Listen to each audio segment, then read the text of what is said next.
Le Japon regorge de légendes ancestrales, mais la plupart d'entre elles découlent d'une seule et même croyance. Un système de croyance profondément enraciné dans la culture japonaise, le shintoïsme.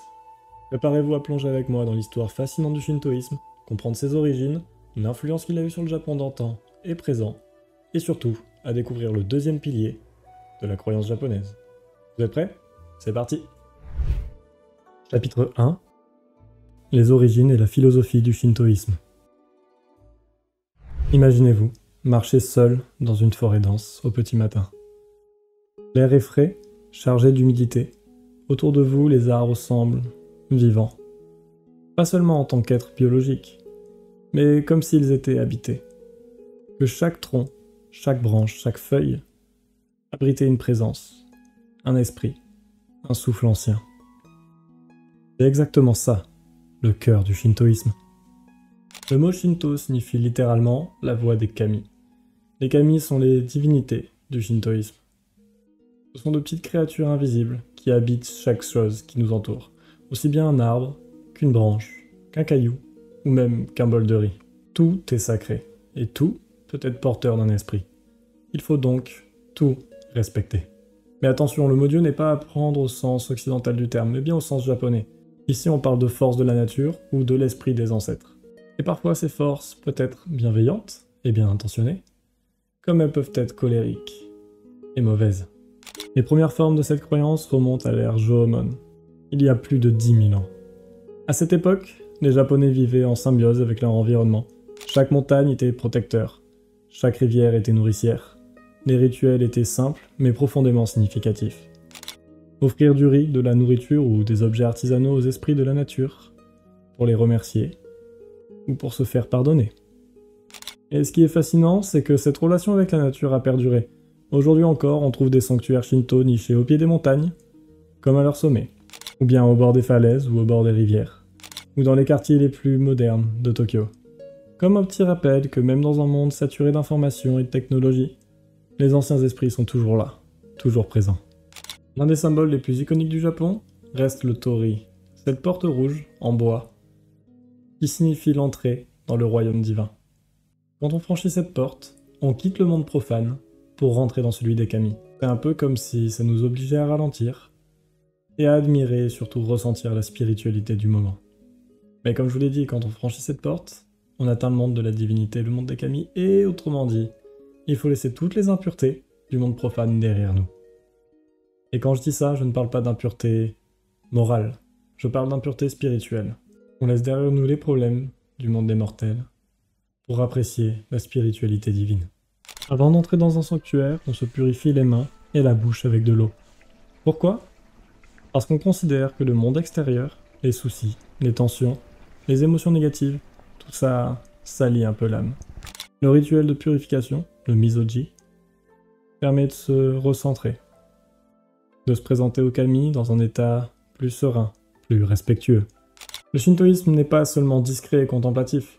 Au contraire, il est très festif. Vous avez déjà sûrement tous entendu parler des Matsuri, ces festivals japonais qui se retrouvent un peu partout dans le pays. Bien sachez que ces festivals sont une invitation aux kami de venir se joindre au peuple.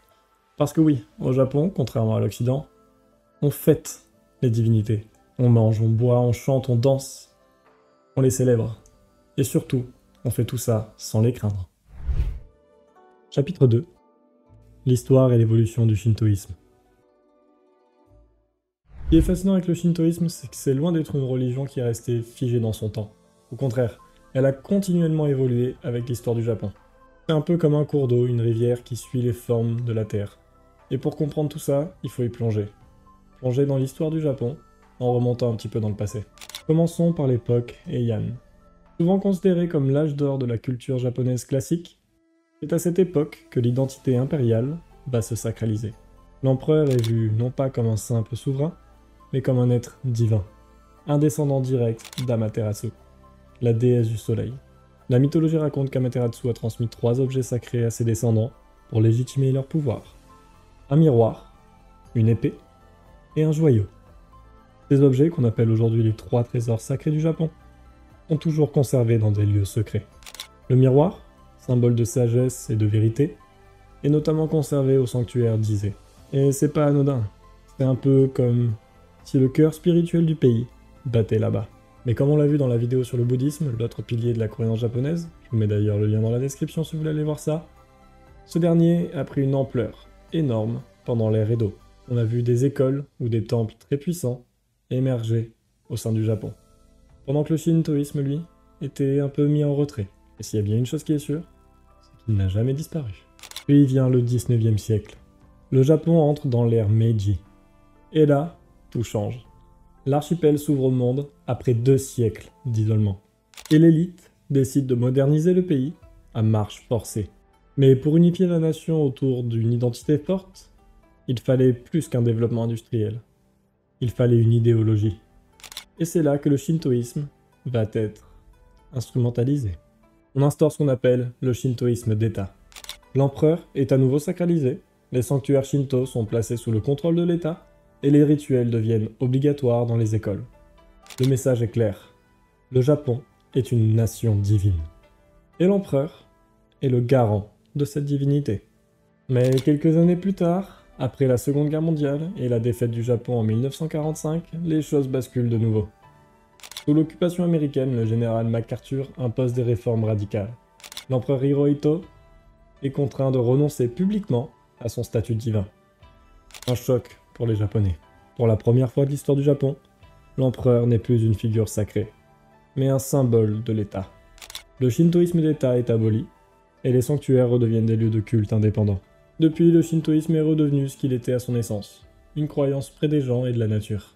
Il n'a peut-être plus le même pouvoir politique, mais il reste l'un des piliers les plus importants et discrets de l'identité japonaise. Chapitre 3. Figures et mythes emblématiques. Si le shintoïsme semble sans dogme ou texte sacré, il est en réalité tourné autour de très anciens mythes et légendes japonaises. Dans ces mythes et légendes, on peut voir des récits qui parlent de jalousie, de passion, de conflit. Bref, tout ce que l'humanité a toujours connu, mais représenté par des figures immortelles. Au cœur de toute cette croyance, on retrouve 2 figures primordiales. Izanagi et Izanami, les créateurs du monde.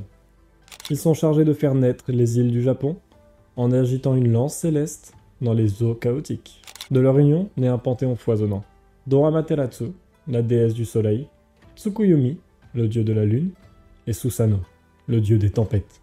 Ce trio de frères et sœurs célestes forme le cœur du mythe Shinto. Amaterasu, la lumière, la justice et la sagesse. Susanoo, la colère, la tempête, l'imprévisibilité, sont vraiment des opposés. Mais comme je l'ai dit, le terme dieu est très différent entre le Japon et l'Occident. Parce que même si ce sont des dieux, ils sont loin d'être imparfaits. Au contraire, ils font beaucoup d'erreurs. Amaterasu est toujours vénéré aujourd'hui dans le sanctuaire d'Ise, sans doute le sanctuaire le plus sacré du Japon. Et ce n'est pas un hasard si l'empereur du Japon est censé descendre directement d'elle. Ce lien entre le pouvoir impérial et la spiritualité est fondamental. Quant à Susanoo, son moment de gloire est lorsqu'il a vaincu le serpent géant à 8 têtes, Yamata no Orochi. Et oui, les plus attentifs et surtout les plus fans de manga parmi vous auront reconnu beaucoup de ressemblances avec Naruto. Mais on parlera de tout ça dans des vidéos futures. Mais évidemment, cette galerie divine n'est pas complète si on ne cite pas Tsukuyomi, le dieu de la lune et du temps, souvent oublié face à Amaterasu. Chapitre 4.